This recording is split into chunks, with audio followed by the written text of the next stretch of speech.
Hallo und herzlich willkommen zu einem neuen Video. Heute zeige ich euch, wie ich meine Pfannkuchen zubereite. Also, für das Rezept brauchen wir 350 Gramm Mehl, durchgesiebt, 4 Eier,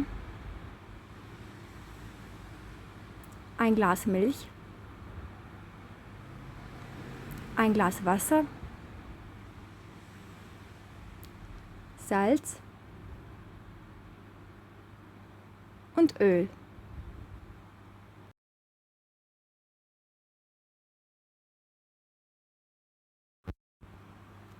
Zuerst geben wir die Milch zum Mehl, dann das Wasser,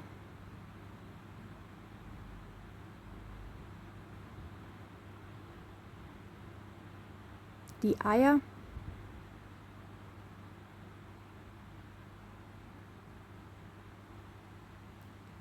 Salz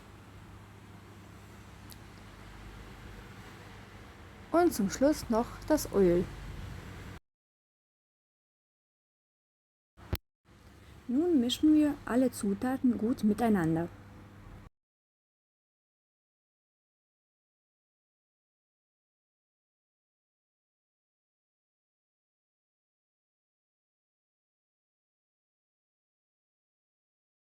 Damit keine Klümpchen entstehen, habe ich den Mixer genommen.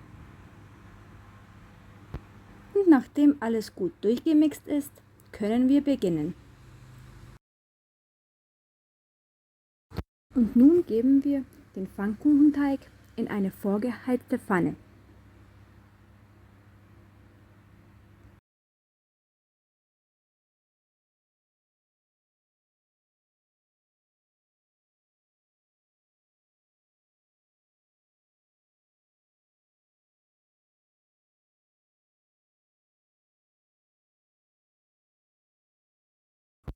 Die Pfannkuchen sind jetzt fertig und wir können sie nach Wunsch belegen.